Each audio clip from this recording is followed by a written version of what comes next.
Welcome to this tutorial on Yellow Bird. This is from the Adult Piano Adventures Book 2. So with this piece in particular, the left hand is going to be doing, so they're saying it's a new rhythm within the book. If we look at the top of the page, it kind of gives a breakdown of the counts that are going to happen within the bass part of this piece.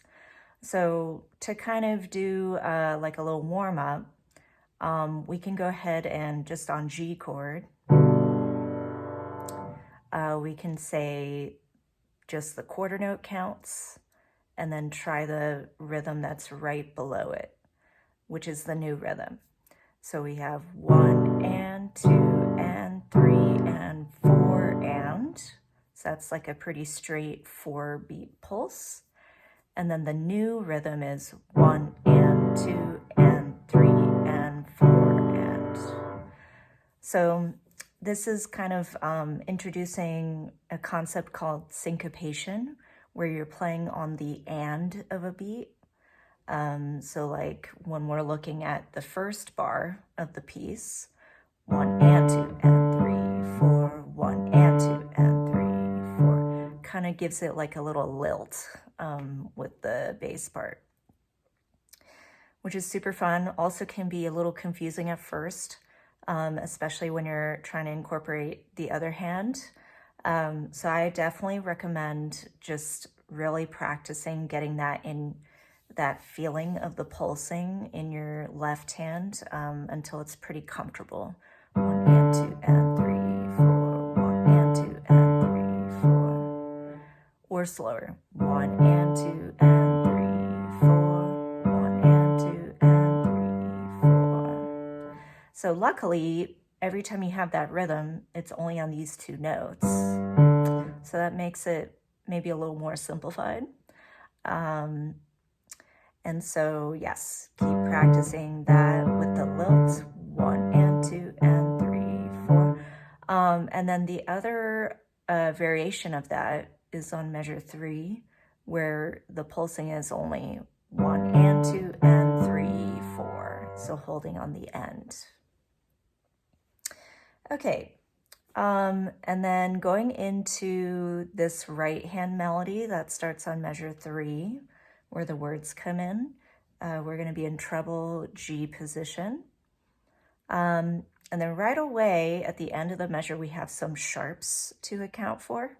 So the 2 and the 4 are both sharp. So it's literally going to be a half step apart between B, D, A sharp, C sharp. So since this melody is sung, and of course, usually when we're approaching a melody, we want it to be legato unless otherwise indicated. So instead of going 2, 3 separate, we really want to hear and feel that connection between those half steps. So I would highly recommend keeping your hand a bit further in,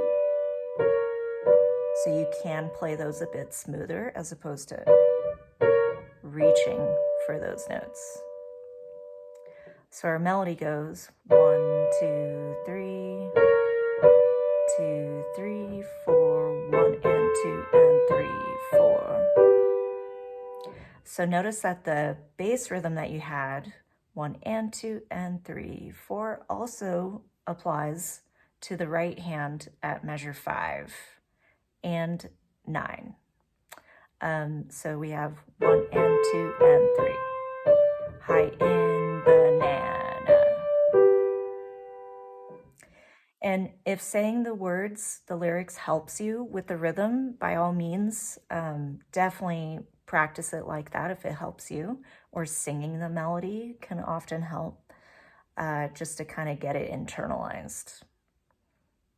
Okay, so if we put the both hands together, let's just hear what measure 1 to 10 would sound like.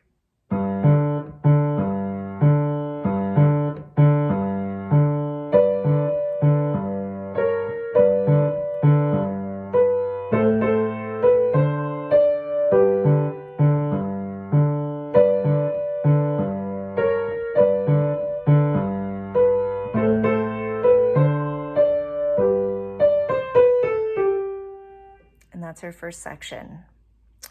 Awesome. All right, going into the next section where it says prepare, the left hand.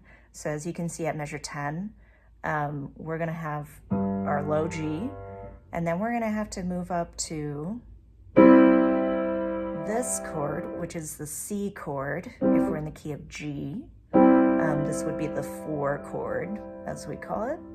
So let's kind of break down what's happening in the bass clef for this section. So going from measure 11 to measure 18.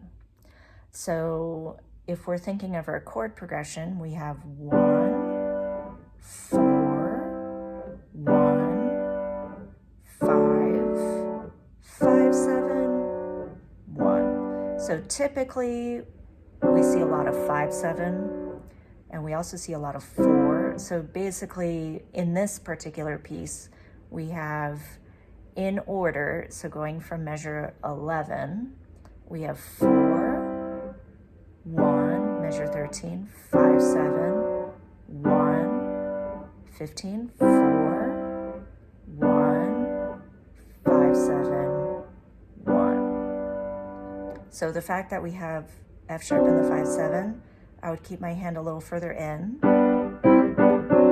so that the pinky is super close to the F sharp for the 5, 7.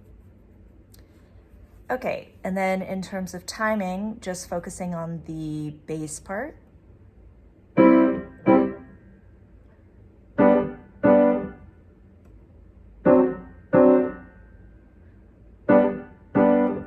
"15, 16,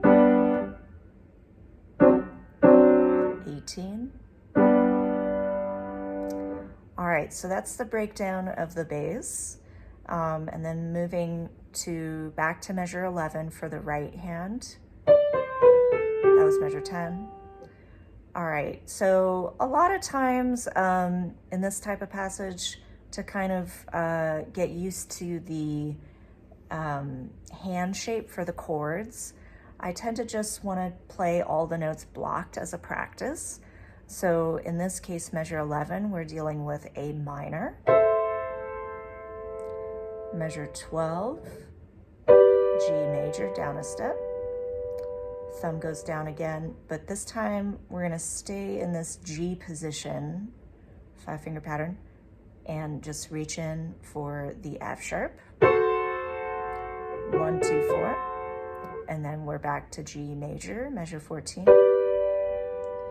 Measure 15, A minor, G, and then this is as written. All right, so if we're gonna move away from the blocked and finally do as written, so here, notice that the thumbs have accenting involved. So the first measure at measure 11, birdie friend, nest again, very sad, feels so bad, fly away, sky away, lucky than me. So really getting used to that. So the accenting would happen on the and of 2 when you put it together. So good to keep that in mind with your thumb accenting practice. So now putting it together. Did your birdie friend leave the nest again? That is very sad, makes me feel so bad.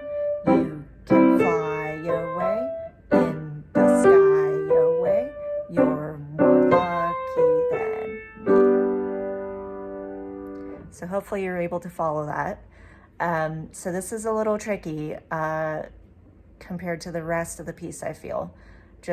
And I find saying the words definitely helps tremendously. So you can incorporate that in your practice. Notice though, after I did your bird, so notice that I came off of the chord because we don't want to do did your birdie friend. We don't want to hold that bass, so you want to let go. 1, two, and. 1, 2, and. 1, 2, and. 1, 2, and. 1, 2, and. 1, 2, and. 1, 2, and. All right, and then now we're ready for the final part, so basically 18 to the end, which just at a glance looks very similar to the beginning. So let's go through that. So after me, then we have to prepare. So it doesn't say prepare in the book, but that is a prepare moment because you have 2 beats of rest while you're doing and then landing together. So that would be kind of a little chunk to focus in on just the jump. Lower G,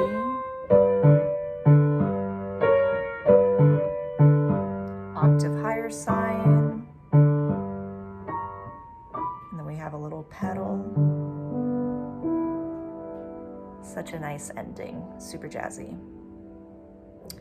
All right, so with the octave higher sign, remember that when the dashes stop, that's only, so for whatever amount where the dashes are, that's gonna be your octave higher position.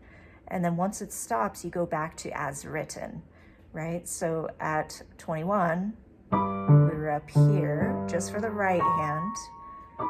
This still has the dash, but then for the rest, no more dashes. So you play that as written. And that's actually pretty big jump from here to here. So luckily there's a writ to help you find that. 1, 2, 3, 4. And you're gonna hold, sustain that fermata, and then off together with the pedal. All right, so hopefully those tips helped you for this song. Very catchy tune. Love the syncopation. So just be patient if the syncopation doesn't come naturally to you right away. And then just a couple of key things to remember: keeping everything really legato in the melody, the short accenting in the B section, and then of course little details like diminuendo. So especially at the end, when it keeps getting softer from mezzo piano, here's piano, pianissimo. It's a really delicate touch at the end.